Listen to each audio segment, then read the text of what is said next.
कक्षा 11 के लिए ये मेरी पहली वीडियो है। आज हम पढ़ेंगे नमक का दरोगा नमक पाठ, जो कि मुंशी प्रेमचंद जी द्वारा रचित है। ये कहानी उस समय की है जब ब्रिटिश गवर्नमेंट ने ईश्वर प्रदत्त वस्तुओं का व्यवहार और व्यापार निषेध कर दिया था, परंतु मनुष्य अपनी आदत से मजबूर होता है। जिस चीज़ पर जितना प्रतिबंध लगाया जाता है उस चीज़ का व्यवहार और व्यापार भी उतना ही अधिक करना प्रारंभ कर देता है। उस समय नमक का विभाग में बड़े बड़े लोग अपनी नौकरी लगवाना चाहते थे, यहाँ तक कि पटवारी और बड़े अधिकारी भी उस डिपार्टमेंट में अपना ट्रांसफ़र चाहते थे। बंशीधर नाम के एक व्यक्ति, जिन्होंने शब फराद, लैला मजनू की कहानी सुनने के बाद अब रोज़गार की खोज में निकल पड़े थे। अमेरिका की आविष्कार की खोजें, इन सारी बातों से अब परेशान होकर अब वे नौकरी खोज में निकल पड़े। तो ईश्वर ने उनका साथ दिया और उनके नमक विभाग में उन्हें दरोगा के पद पर तैनाती दे दी। जब वे अपने पहले दिन अपनी नौकरी पर जा रहे थे तो पिताजी का उपदेश उन्हें सुनने को मिला। बोला, बेटा, एक लाइन इसमें आती है कि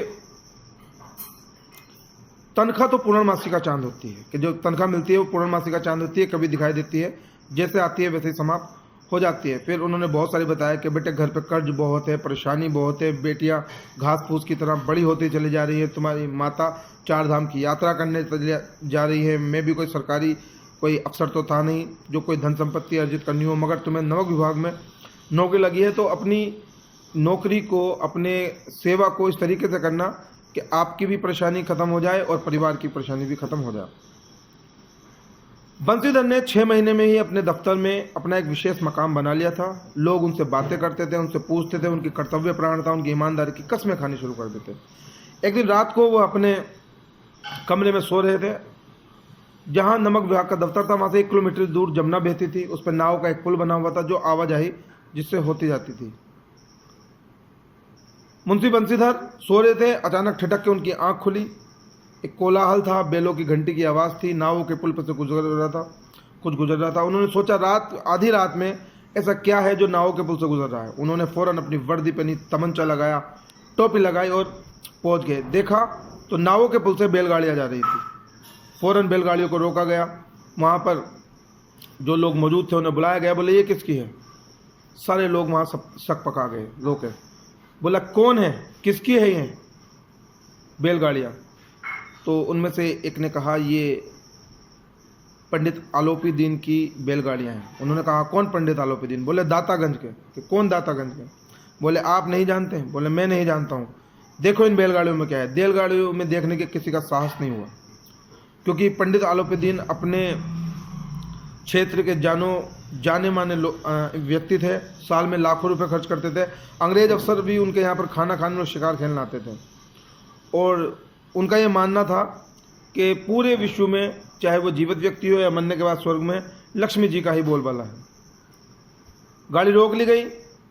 बंशीधर ने उन गाड़ियों को चेक किया तो जैसे ही बोरे को हटाया गया तो उसमें मिट्टी के ढेले निकल कर आते हैं। बोले, ओह, तस्करी हो रही है। बोले, ये पंडित आलोपी दीन की है। बोला, नहीं, ये किसी की भी हो, ये अपराध है, सरकार ने इसका व्यापार और व्यवहार निषेध किया है।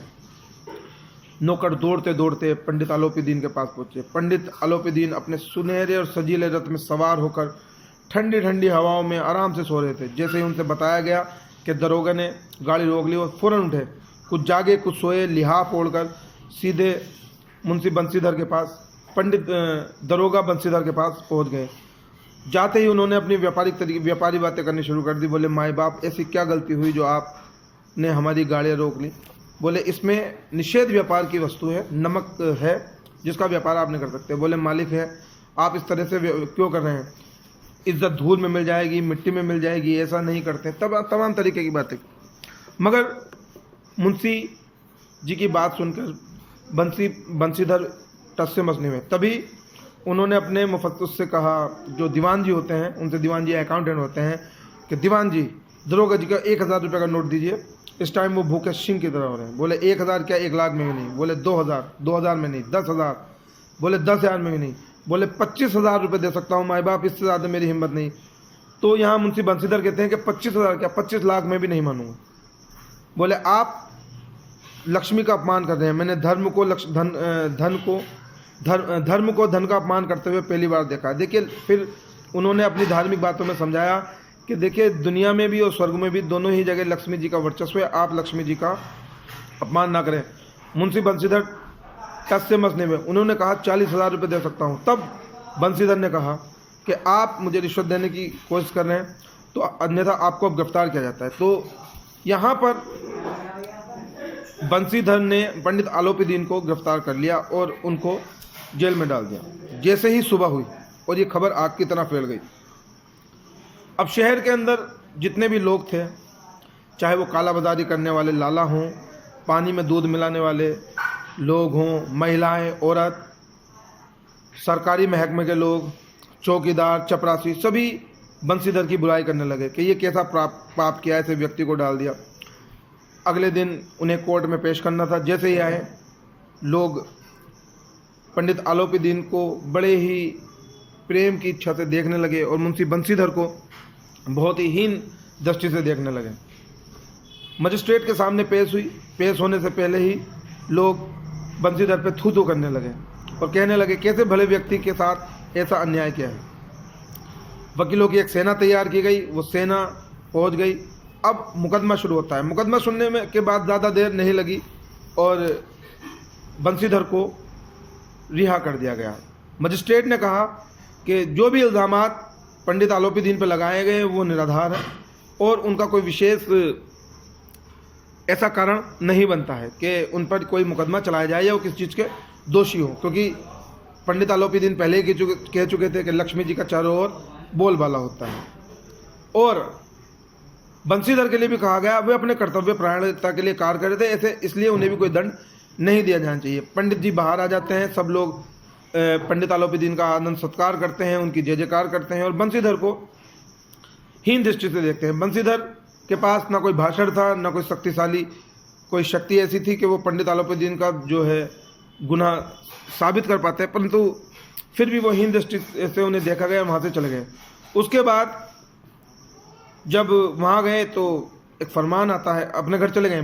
पंडित बंसीधर मुंशी बंसीधर अपने घर चले आते हैं। कुछ दिनों बाद उनके घर पे, एक सप्ताह के बाद उनके घर पे एक फरमान आता है जिसमें उनका जो डिमोशन कर दिया जाता है। नमक के दरोगा विभाग से उन्हें हटाकर किसी और जगह रख दिया जाता है या नौकरी से निकाल कर दिया जाता है, सस्पेंड कर दिया जाता है। ये खबर सुनते ही पिताजी रोने लगते हैं। माता जी की चारों धाम की यात्राओं की जो मनोकामना थी वो मिट्टी में मिल जाती है। बहनों की शादी, सब रोने लगती है। बीवी तो 8 दिन तक बात भी नहीं की। चारों तरफ बंसीधर के मुंह पर थूथू होने लगती है।